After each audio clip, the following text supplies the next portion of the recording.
Boom. Kaboomsies. Kaboomsies. All right.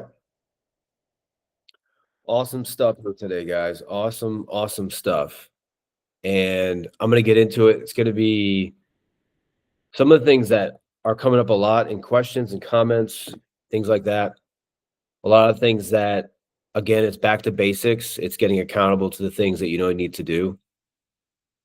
A lot of those things, I know they seem like they're elementary, but they're really not elementary. They're everything. And just like sports teams, you look at it, even the NFL, they're still doing the same drills before games as high school kids. So this stuff matters, and I just want to dig into it. I'm gonna call this: you can't rebuild with the same mind that broke you. You cannot rebuild with the same mind that broke you, guys. I know that you're trying harder and you're doing more and you're doing all of those things. What I look at is how uncomfortable are you with the decisions that you're making based on you, not based on anything else. And I don't mean discomfort in that you can't take your kids on vacation. I don't mean discomfort that you can't buy the groceries that you want to buy. I'm not talking discomfort that I'm talking discomfort about things that you know you need to do, but you're just not doing them. Discomfort in this, just got a nudge here. Discomfort is addictions that you keep letting slide. And they slide when maybe the kids aren't there. So you're almost operating in two different lives. When your kids are here, you operate like this. When your kids aren't here, you operate like this. Scripture says it's a double-minded man is unstable in all of his ways. That is an unstable way, and that is an unstable way that will be transferred to your children as well. So it's not just about you, it's about what you're transferring to your children, that you're leading, you're guiding, and you're showing them. So that's one example. Maybe it's alcohol.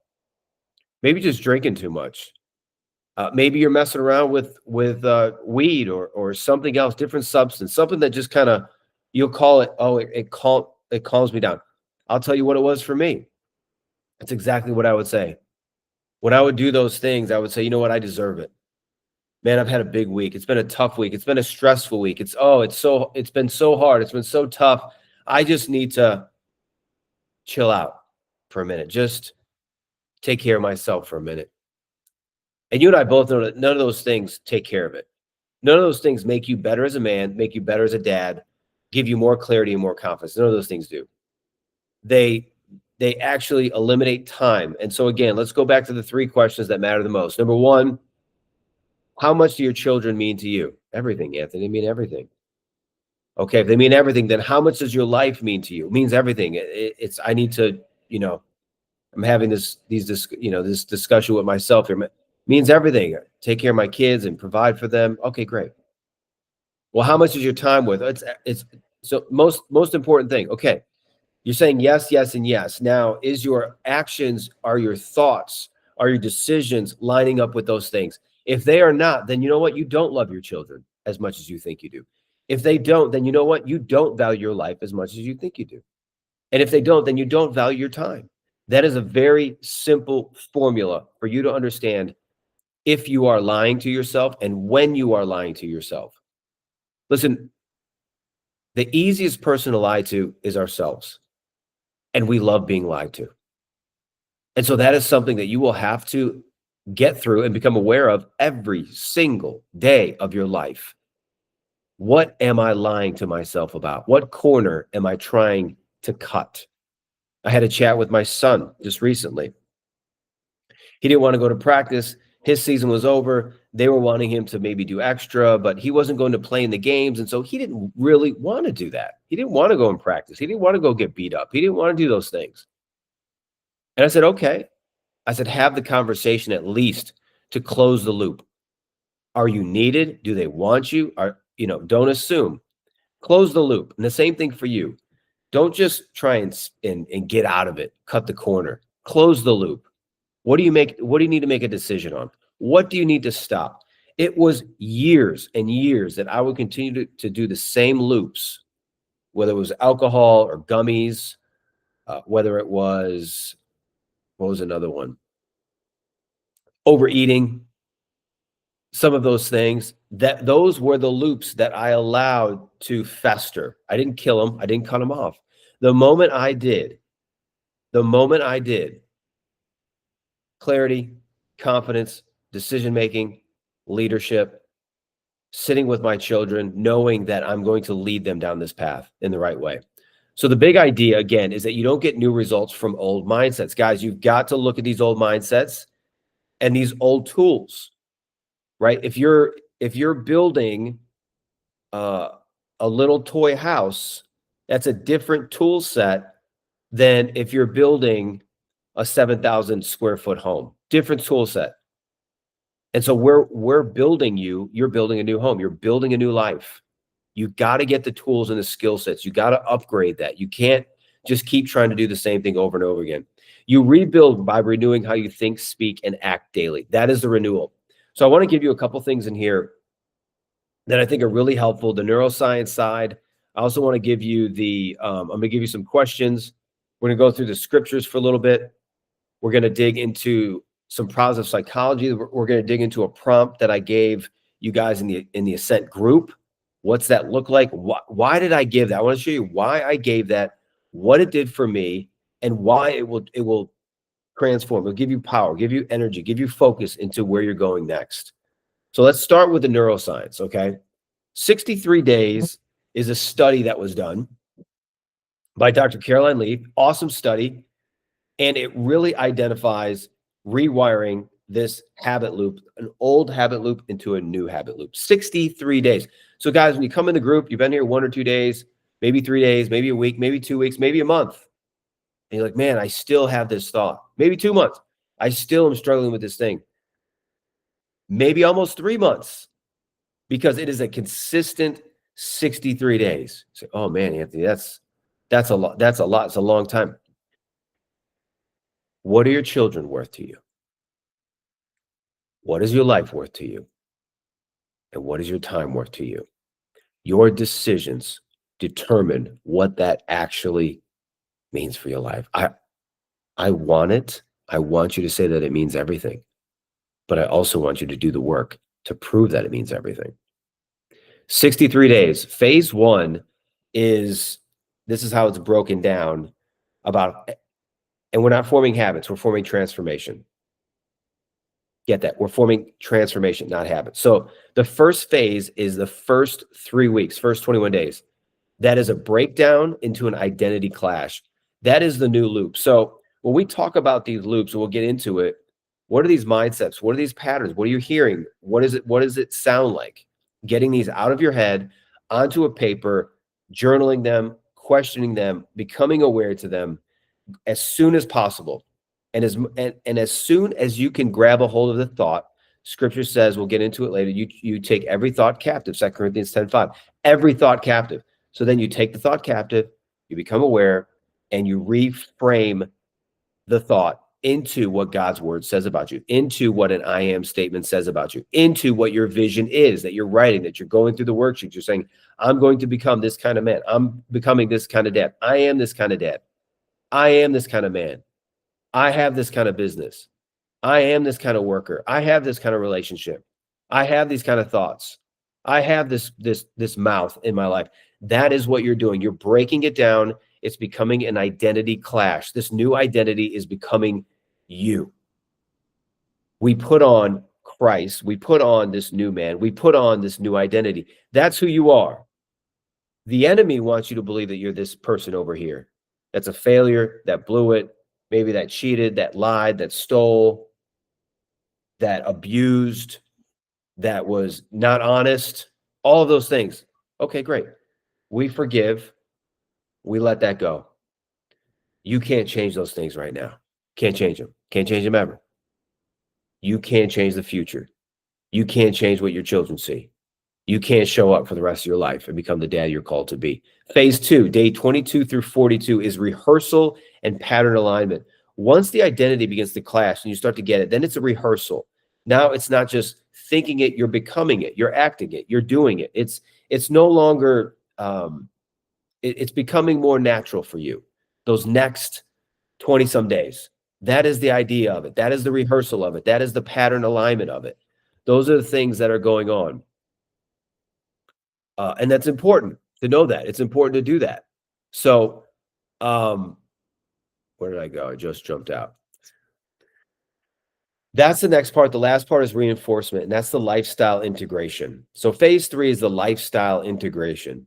Reinforcement, lifestyle integration. That's the last 21 days. So if you only go 21 days, it's a habit, but it's not a transformation. That's why each part of this synthesis is another layer. It's like you're wearing all of these clothes. Another layer comes off. Another layer comes off. Another layer comes off. Another layer comes off. And you get to the 63, and it's like, that's who I am. That's the identity. That's the man I'm created to be. That's who I'm becoming. That's what I'm supposed to look like. All of those things. So part of it is that. Part of it is having those things, having the system, having that stuff. That in and of itself is something that you need to run towards and move towards. And if you have questions about it, let me know in the comments. Any types of stuff like that. Like, guys, this stuff works, man. And there's two options here. If you believe you can, you believe you can't. You're right. You believe you can, or you believe you can't. You're right. What you believe is what you become. These are things that you have to put into your brackets, your systems, your DMA. Here's the Bible of what it's talking about when we're talking about these mindsets, when we're talking about shifting and transforming, when we're talking about this is the engine. Guys, your mind is the most valuable asset in real estate and property that you own. I would tell a story like this about your mind. There's a mall in Vegas that I really like. It's called Crystals. I mean, maybe there's another one that's better, but it's a really nice mall. It's over by the Aria. I just like walking through it. It smells pretty. It looks nice. There's trees inside. But when you go in, you'll notice that all of the stores are really expensive. And it's also right on the strip. So it's the real estate, the area, really expensive. All high-end shops, everything in there. You know why? Because they want to keep it high level. They want to keep it high level for a reason. And that means that all the people in there are paying a very high amount to be in that place, in that space. There's no Walmart, there's no Target, there's none of that. None of that. Why? It's a premium on that space. Now, for you, who are you renting your mind and space out to? Is it high level, high value, in line with your vision, mission, values? Or is it just Dollar Tree, Walgreens, whatever you can get? Oh, just, I don't know, I'm just thinking about this, or I'm letting these thoughts just come in and invade this area and this spot and this time. And I'm just letting these old thoughts. I talked to a guy today about how he's just ruminating about not being able to see his daughter. And he was giving me this story about, man, I miss her and I can't, and I'm being alienated. And he's telling me all this. I said, well, why are you alienated? I said, what caused the alienation? He goes, oh, I was cheating on my wife for X, Y, and Z. And I wasn't there along for my wife. And I did these things. And I said, well, buddy, there's consequences to your mistakes. You drove your child away from you. These are consequences. These are things that you allowed in your life and in your mind that caused this result. You can't get that back right now because you blew it back here. The only thing that you can do right now is work on yourself. The only thing right now you could do is rewire your mind into the man that you can become in order to show up differently. And you can't do that using the old mindsets. You can't do that with your old friends. You can't do that with any of the stuff that you have or you know. You have got to get out completely and rewired into exactly the man that you're becoming without being a victim, and take ownership. You blew it. Same thing for you guys. When guys come in, they tell me all this stuff about this. Look, guys, we all blew it. You're divorced, you blew it. There was a moment in there, you effed up. I effed up.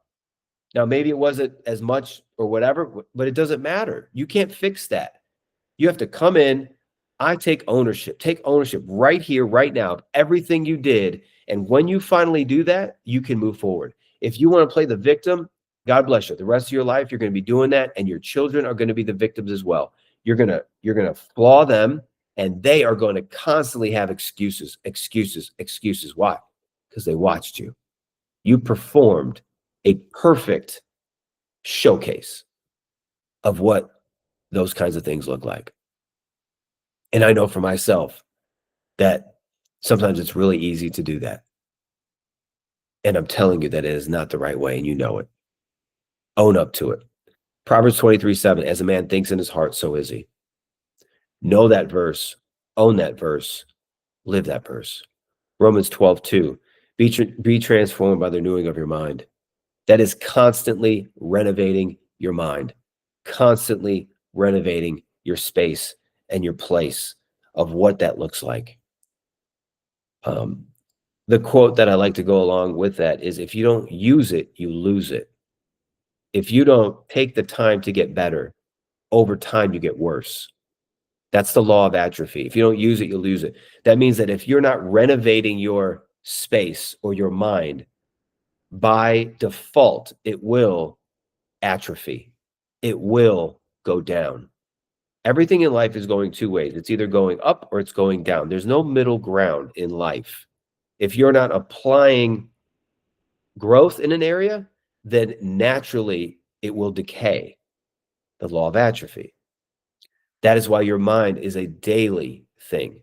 That's why forgiveness is a daily thing. That's why working out is a daily thing. That's why your health and nutrition is a daily thing. The moment you stop looking after it, taking care of it, what happens? You go to the gym, you haven't been to the gym in a month. What happens? You're not lifting that weight anymore. You hurt yourself. What happens in your health? You put a few pounds on, things happen, stuff goes on. Why? The law of atrophy. 2 Corinthians 10:5. Take every thought captive to the obedience of Christ. Every thought, not some of them, every thought. Does this thought match my vision? Does this thought match my identity? Does my thought match what God says about me? If it doesn't, it's captured, it's removed, it's transformed into the energy that you need it to be. Trying to rebuild your life with old mindsets is like trying to clean a dirty floor with a filthy mop. It's disgusting. You ever tried to wash your car? I remember when I used to wash my car more. And it gets dirty and the soap gets dirty, and then all of a sudden you're just washing your car and it's just dirt. It's just dirt on dirt on dirt on dirt. It doesn't get as nice as you like it. So think about it like this. You're still using, with these old mindsets, is like you're still using the same lens that distorted your vision before. What got you in this place was your actions, your mindsets, and everything in your life got you to this point. Do you want that to continue? Yes or no? Say no, I don't. Then your mind will have to be rebuilt to build what you want in the future, which also means most of the decisions that you will have to make in the future will be very uncomfortable, and you will not want to do them. Spending money on yourself, investing in yourself, investing into coaching, you won't want to do it. You will always find something else to spend money on. I need to put in my 401k. I need to do this. I had a discussion with a guy where he was so focused on debt. That's all he wanted to focus on, was on debt. However, he had the ability in his business and in his job to create another $50,000 to $75,000 of cash flow, which, if he focused on creating more revenue, the debt would be gone in 90 days. But he just kept talking to me about the debt and the debt and debt. And then in addition, he had the amount of money, maybe it was 30 grand in debt. He had double the amount of money in a 401k. And I said, if that is giving you that much pressure and you don't like it that much, the debt, then why don't you just empty your 401k and pay off the debt and be done with it? I don't want to do that. I can't do that. I need the 401k. I need that. And so, guys, when I'm talking to you about this stuff, you have got to understand that your mindset got you into this mess. It got you into the debt. It got you into the place that you're in. All of it got you into that spot. And you've got to start saying, hey, I want to be coachable and I want to learn. One of the greatest stories from a mentor of mine, Tim Grover, who is a coach of Michael Jordan, and you've probably heard me say this before, but there's hundreds and hundreds of guys who always ask Tim, because he coached Kobe and he coached Michael Jordan. They'd say, tell me what made Michael Jordan so great. What was the secret, right? That's the question you want to ask, right? Tim Grover sat there for years with the Bulls when they were winning their championships and everything. What was it about Michael? What did Michael do? What was that secret ingredient? I want to know because I want to take that and I want to make it right. I want to make it my own. Tim would always sort of chuckle and say, look, guys, the secret ingredient to Michael Jordan was this one thing. He said, and he'll always preface it, it's really good. He goes, it wasn't his talent. I coached guys actually more talented than Michael Jordan. He goes, it wasn't his work ethic. I've coached guys that had a better work ethic than Michael Jordan. He said the one thing that made Michael Jordan the greatest of all time was he was coachable. That in and of itself is the greatest lesson that any of you guys can learn. How coachable are you to getting to where you want to go? How curious are you? How much can you put your ego down and say, you know what, if this got me this in my life, then good God, I need to learn more. And what questions are you asking? And how humble are you in your asking? That is the ingredient in the secret sauce of you getting into the next level. I'll go quickly for the sake of time. I left a prompt in the Ascent group, and it was a prompt that I actually personally did for myself because I constantly like to learn and grow. And there's sometimes when I feel like, what can I do different? What can I become more curious about? How can I use AI to my advantage? How can I use AI to help me understand what I'm seeing? Instead of watching a football game, why not sit down and carve out some stuff? Why not see things a little bit differently, a different perspective and a lens? So I left the quote, I put the quote in the Ascent group. And the overall idea of this was to really humble yourself and really get to know what the heck your mindset is, your belief systems are, and why you're doing that. Let's figure that out. Prompt is this. Ask me 10 questions to reveal a weakness I'm not aware of. After 10, expose it with love. Why it matters. You can't fix what you won't face, and most men are fighting shadows and ignoring the patterns. That's not ownership, it's survival. The prompts in there, get the prompt, copy, paste, do whatever you want with it, and explore, dig into this world of yourself. I dare you to challenge yourself. I dare you to humble yourself.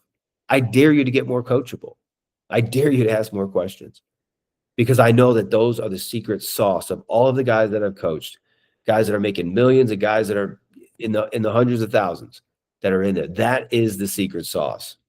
So we'll do a couple more things. I'm going to give you a 3-question self-audit for yourself about what's going on this week.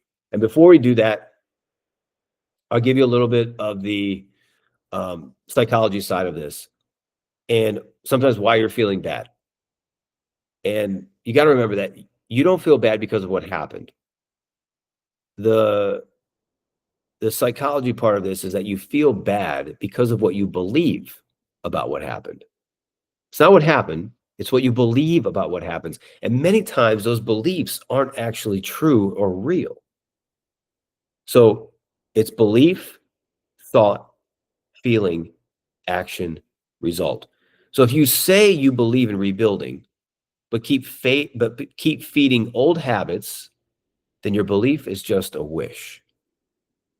I want to rebuild, but you keep scrolling, keep watching TV, keep hanging out with people that are garbage, right? Keep letting addictions get in there. Keep not promising those things, then your belief is just a wish.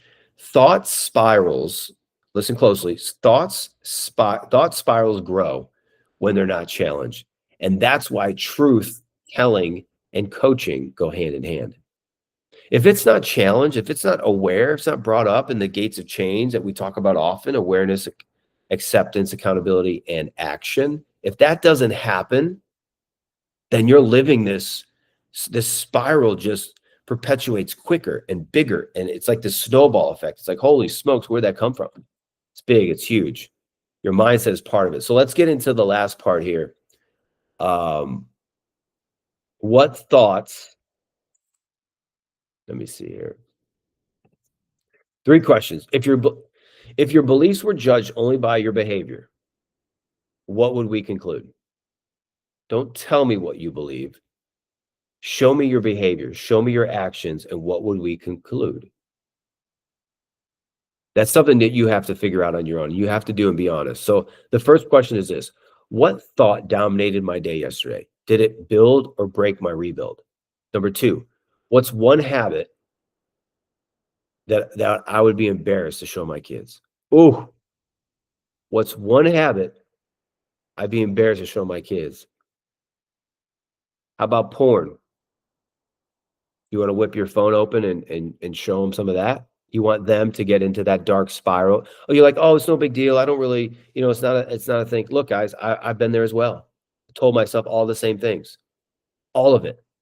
It's all BS. It's all bad belief systems. It's all lies. It's all made to crush your strength, crush your weakness, crush your masculinity, crush your drive, and crush your relationship with the Lord.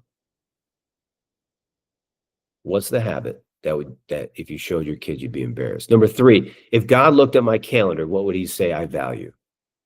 I would add into that. If God looked at my checkbook, what would he say I valued? Both of those, are your values aligned to those things? The FAST system goes like this: focus and faith, accountability and awareness, systems and strategy, and transformation. The accountability is obviously the gateway drug to freedom. Focus is this: what future are you creating in your mind daily? Accountability, who's challenging your BS? Strategy, are you tracking inputs or only reacting to pain? And T, transformation, do your behaviors confirm your beliefs? Guys, those of you, you're in this group for a reason. It's here to do the stuff, not to just read about it. We got one life, man. You got one shot at this. Your kid's got one shot. It goes quick. It's burning up before you even know it. Couple things before you go, and then we'll rock this out.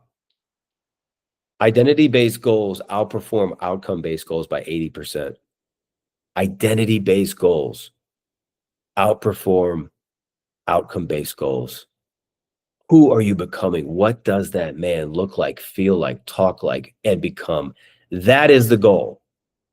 That is the goal. What is the pinnacle and the peak of dad life? What is the pinnacle and the peak of divorced dad 2.0, the new man, the rebuild? You don't just say, I want to be better. You become the type of man who does what better men do. That's what James Clear says in Atomic Habits. And so, a couple tools to consider, a couple things to look at. One of the things I really like would be just be doing this: what I say versus what I do. Write a list, put a line down the middle. What I say versus what I do. What are you coming up with there? Is it lining up with who you want to become? I'd also recommend a behavior audit using your screen time, text, and calendar. What are your behaviors showing you? What are they showing your children? What are you handing off to your children because of your behaviors? Right? What is your mouth? What does that look like? And tracking them and get a progress report on them. Those of you that are the one-on-one guys, like, this is a tracker. This is not a freaking game. If you want to go do that, go somewhere else. God bless you. Not the place. I'm here to rebuild and transform 1 million divorced dads so that their life and legacies are transformed, so that we defy the odds of divorce. So I'll leave with this and we'll close. Your rebuild doesn't begin when your ex apologizes. It begins when you start acting like who you were called to be. Facts. Drop one habit this week that contradicts your future. Facts. I think you guys know what to do. I think you guys, if you have questions, hit me. I'm here. I'm on this thing. I want you to do things you've never done before, but you're going to have to put the work in to get there. What got you to this point is not going to get you to where the next point is. It's a tougher climb. Life does not get easier. It only gets harder. So we have to be more intentional with the time we have to get the transformation that we desire. That is what my hope and prayer is for you guys. I love you. I'm rooting for you. I pray for you every morning. God bless you. I'll see you on the next one.